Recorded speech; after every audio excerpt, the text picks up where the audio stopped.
வணக்கம். இது crime time. நான் பாலவேல் சக்கரவர்த்தி.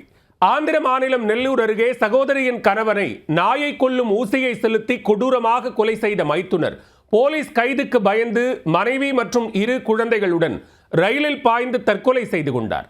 சொத்திற்காக ஆசைப்பட்டு சொந்த அக்காவின் கணவனை கொன்று ஒட்டுமொத்த குடும்பத்தையும் உருக்குலைத்த சம்பவத்தில் நடந்தது என்ன? சொத்தை கைப்பற்ற அக்கா கணவரை நாயை கொல்லும் ஊசியை செலுத்தி துடிக்க துடிக்க கொலை செய்த மைத்துனர். போலீஸ் விசாரணையில் உண்மை அம்பலமாக பெற்ற குழந்தைகள் மற்றும் மனைவியுடன் ரயிலில் பாய்ந்து உயிரை விட்ட விபரீதம். ஒருவரை கொலை செய்து 3 உயிர்களை தற்கொலை செய்ய வைத்து ஊரையே 2 துண்டாக்கிய சம்பவத்தில் நடந்தது என்ன? ஆந்திர மாநிலம் நெல்லூர் மாவட்டம் புஜ்ஜிரெட்டிபாளையத்தைச் சேர்ந்த ஸ்ரீஹரி என்பவர் ராவூரிவாரி கண்டிகை கிராமத்தைச் சேர்ந்த லாவண்யா என்பவரை 2வது திருமணம் செய்து கொண்டார். அவருக்கு 2 குழந்தைகள் உள்ளனர். திருமணத்திற்கு பின் ஸ்ரீஹரி மனைவியின் சகோதரரான கிருஷ்ணாவிற்கு தனது சொத்துக்களில் ஒரு பகுதியை எழுதி வைத்ததுடன் பெரும் தொகையையும் அவரிடம் கொடுத்து வைத்திருந்தார். சில நாட்களில் ஸ்ரீஹரிக்கு திடீரென பணத்தேவை ஏற்பட்டது.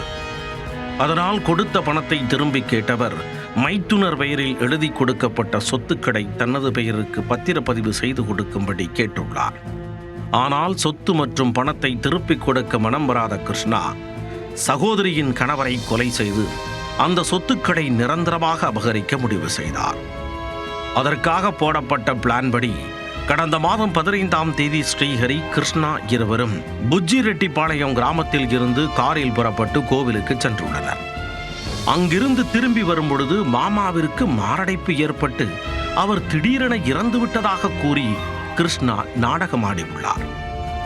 ஆனால் தனது கணவருக்கு மாரடைப்பு ஏற்பட வாய்ப்பில்லை எனவும் மரணத்தில் சந்தேகம் இருப்பதாகவும் மனைவி லாவண்யா புஜ்ஜிரெட்டிபாளையம் காவல் நிலையத்தில் புகார் அளித்தார். ஆனால் போலீசார் இது மாரடைப்பால் ஏற்பட்ட மரணம் என கருதி நடவடிக்கை எடுக்காமல் தவிர்த்துவிட்டனர். கிருஷ்ணாவின் நாடகத்தை உண்மை என்று நம்பி ஸ்ரீஹரியின் உடலை உறவினர்களும் உடனுக்குடன் எரியூட்டி விட்டனர். ஆனால் லாவண்யாவுக்கு தொடர் சந்தேகம் நீடித்தது. இதனால் மீண்டும் கண்ணீருடன் காவல் நிலையம் செல்ல இம்முறையில் அதிகாரிகள் விசாரணையில் இறங்கினர். அதில் சொத்திற்காக சகோதரியின் கணவர் என்றும் பாராமல் நாயை கொல்வதற்கு பயன்படுத்தப்படும் ஊசி மருந்தை ஸ்ரீஹரி உடலில் செலுத்தி உயிரை பறித்தது உறுதியானது. போலீசார் தன்னை நெருங்கிவிட்டார்கள் என்பது தெரிய வர அச்சமடைந்த கிருஷ்ணா தன்னுடைய மனைவி பிரணிதா, மகள் மோகனாம்பாள், மகன் கௌஷிக் கிருஷ்ணா ஆகியோருடன் சரக்கு ரயில் முன் பாய்ந்து தற்கொலை செய்து கொண்டார். இந்த விவகாரத்தில் பணியில் அலட்சியமாக இருந்து நடவடிக்கை எடுக்காமல் தவிர்த்த ராவூரிவாரிப்பாளையம் காவல் நிலைய உயர் அதிகாரிகள் முதல் கான்ஸ்டபிள் வரை மொத்தம் 23 பேர் கூண்டோடு பணியிட மாற்றம் செய்யப்பட்டுள்ளனர். ஸ்ரீஹரியை கொல்ல நாய்களை கொல்லும் ஊசி மருந்தை கிருஷ்ணாவிடம் கொடுத்த 2வரையும் போலீசார் கைது செய்துள்ளனர். தற்கொலை செய்து கொள்வதற்கு முன் ஹரிகிருஷ்ணா வெளியிட்டுள்ள செல்ஃபி வீடியோ ஒன்றில் எனக்கும் என்னுடைய குடும்பத்திற்கும் சொந்தமான கோடிக்கணக்கான ரூபாய் சொத்துக்கள் உள்ளன. ஆனால் நான் யாரையோ ஏமாற்றி விட்டதாக குற்றம் சாட்டுகிறார்கள். எந்த அவமானத்துடன் உயிர் வாழ எனக்கு விருப்பமில்லை என உருக்கமாக பேசியிருந்தார். இதனால் என்ன நடந்தது என விசாரணையின் முடிவிலேயே தெரிய வரும். நெல்லூர் மாவட்டத்தையே உலுக்கிய இச்சம்பவம் தொடர்பாக போலீசார் தொடர் விசாரணை மேற்கொண்டு வருகின்றனர்.